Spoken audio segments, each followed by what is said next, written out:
पति, पत्नी और नौकरानी।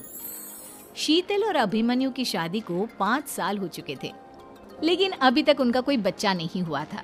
इसकी वजह से शीतल और अभिमन्यु परेशान रहते थे, लेकिन उन दोनों से ज्यादा परेशान थी शीतल की सास, यानी अभिमन्यु की माँ जानकी देवी। जानकी देवी चाहती थी कि जल्दी से जल्दी उनकी गोद में पोता या पोती आ जाए, और इसीलिए वो अपनी बहू शीतल को लेकर एक दिन हॉस्पिटल पहुंची। डॉक्टर मैडम, जरा ठीक से चेक करके बताइए ना।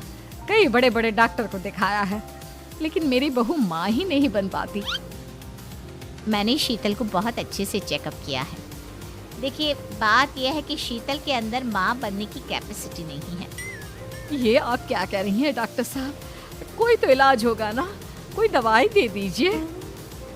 देखिए, कुछ प्रॉब्लम ऐसी होती है जिनका कोई ट्रीटमेंट नहीं होता। आई एम सॉरी टू से, लेकिन शीतल कभी माँ नहीं बन सकती, क्योंकि उसके यूट्रस में अंदर से ही कुछ प्रॉब्लम है। घर आने के बाद क्या हुआ माँ? कहाँ लेकर गई थी आप शीतल को? अरे कहाँ लेकर जाती, डॉक्टर मैडम के पास ले गई थी, लेकिन तेरी बीवी तो कभी माँ बन ही नहीं सकती। मम्मी जी, इसमें मेरी क्या गलती?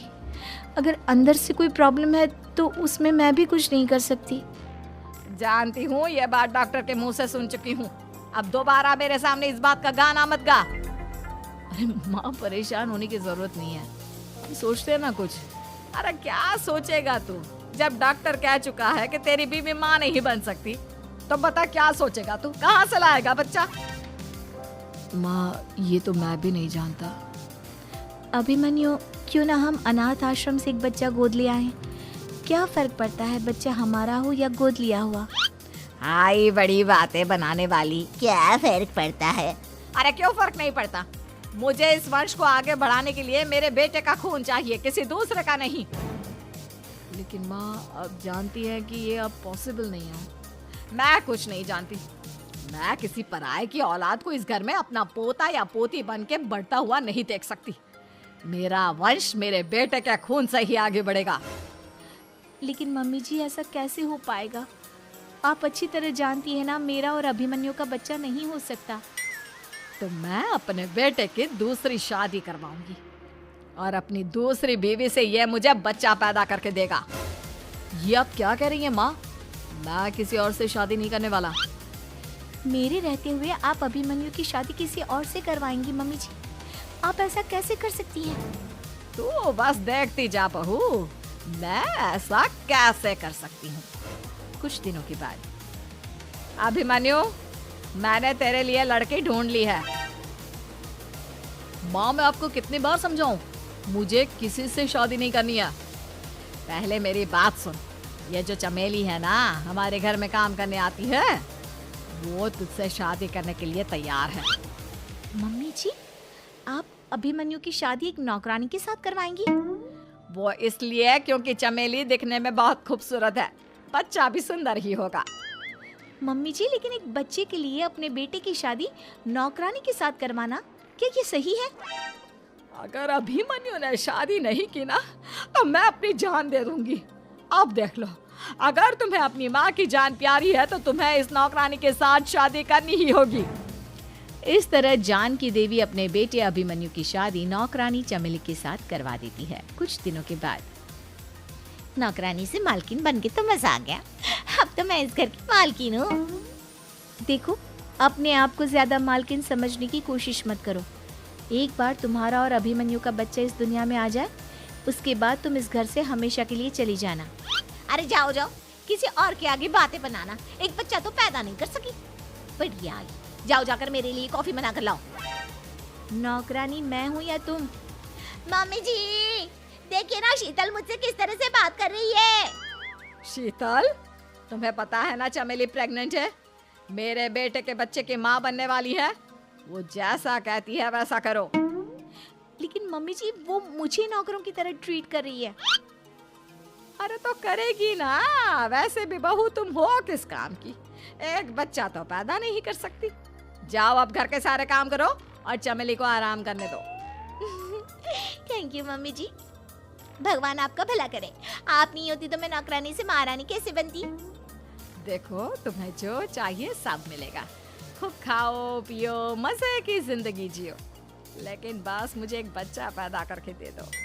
कुछ दिनों के बाद, मम्मी, बच्चे के लिए आपने मेरी शादी चमेली के साथ करवा तो दी, लेकिन दिन और रात का चैन मिट गया है। सारा दिन शीतल और चमेली की बहस चलती रहती है। अब शीतल को इस घर में रखने से क्या होगा? मैं तो कहती हूँ उसे घर से निकाल दो, है भी किस काम की।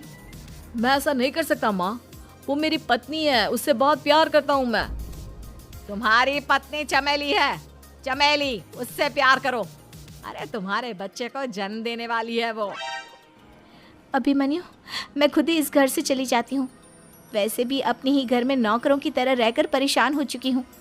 घर की नौकरानी मेरे ऊपर हुक्म चलाती है, वो तुम्हारी पत्नी बन चुकी है। अब मेरा इस घर में क्या काम? अभिमन्यु के बार बार रोकने पर भी शीतल उस घर से चली जाती है। कुछ दिनों के बाद चमेली एक बच्चे को जन्म देती है। भगवान ने मेरी सुन ली, मेरे बेटे का घर भर गया, उसका अपना बच्चा इस दुनिया में आ गया। मम्मी जी, बच्चे को हाथ लगाने से पहले मेरी एक शर्त तो सुन लो। तुम कहना क्या चाहती हो चमेली? आपकी मम्मी को बहुत शौक था ना अपने पोते को खिलाने का। अब देखो, इस दुनिया में हर चीज की कोई ना कोई कीमत तो होती है। तुम अपनी आधी प्रॉपर्टी मेरे नाम कर दो, बच्चा तुम्हारे नाम। अरे लेकिन मैंने अपने बेटे से तुम्हारी शादी करवाई है, अब ये सौदेबाजी कहाँ से आ गई? जो औरत अपनी बहू को घर से निकाल कर एक नौकरानी के साथ अपने बेटे की शादी करवा दे, वो तो सौदेबाजी कर ही सकती है ना। उसका कैसे भरोसा कर सकते हैं? मुझे बस आप लोगों की प्रॉपर्टी चाहिए, उसके बाद ही बच्चे को आप हाथ लगा सकते हैं। मैंने कहा था ना मम्मी, आप गलत कर रही हैं। देखिए, उसका नतीजा आपके सामने है। जब शीतल को पता चलता है कि अभिमन्यु और चमेली का बच्चा दुनिया में आ गया है, तो वो अपने घर पहुंचती है। अभिमन्यु, कहाँ है आपका बच्चा? क्या मैं उसे देख सकती हूँ? कुछ भी मत पूछो शीतल, माँ की हुई एक गलती हम लोगों पर भारी पड़ रही है। वो नौकरानी अपनी औकात पर आ गई है और अब हमसे अपनी आधी प्रॉपर्टी मांग रही है, वो भी बच्चे के बदले में। एक बात कहूँ अभिमन्यु, आप उससे कुछ भी देने से मना कर दो। अरे कैसी बात कर रही हो? मेरे बेटे की औलाद है उसके पास, ऐसे कैसे मना कर दे? मम्मी जी, वो अभिमन्यु का बच्चा नहीं है, वो चमेली और उसके बॉयफ्रेंड का बच्चा है। ये तुम क्या कह रही हो शीतल? ये देखिए वीडियो, चमेली और उसका बॉयफ्रेंड आपस में बातें कर रहे हैं कि उन दोनों ने मिलकर आपको बेवकूफ़ बनाया है और अब इस बच्चे के बदले आपसे प्रॉपर्टी भी हड़प लेंगे। हे भगवान, ये मुझसे क्या हो गया? ना तो बच्चा मिला और अपने बेटे की नौकरानी के साथ शादी करवा दी सो अलग। अब क्या होगा? मुझे माफ़ कर दो शीतल, मेरी वजह से तुम्हें बहुत तकलीफ हुई है। अभिमन्यु, मैंने कहा ना, उस नौकरानी को उसके बच्चे सहित इस घर से बाहर निकाल दो। लगता है मेरे अभिमन्यु का बाप बनने का सपना अधूरा ही रह जाएगा। अभिमन्यु, अपनी मम्मी से कहो कि परेशान ना हो। आपको याद है एक बार हम एक IVF सेंटर गए थे, मैंने फिर से वहाँ जाकर बात की थी और आपको पता है इस बार मैं प्रेग्नेंट हूँ, क्योंकि हमने वहाँ पर प्रोसीजर करवाया था जिसकी वजह से मैं प्रेग्नेंट हो गई थी और इस बात का पता मुझे बस कुछ महीने पहले ही लगा है। हमारा बच्चा इस दुनिया में आने वाला है अभिमन्यु। मुझे माफ कर दो शीतल बहू, मुझसे बहुत बड़ी गलती हो गई। कोई बात नहीं माँ, लेकिन अब हमें उस धोखेबाज नौकरानी को इस घर से बाहर निकालना है और इस घर की मालकिन को वापस घर लाना है, वो भी अपने बच्चे के साथ।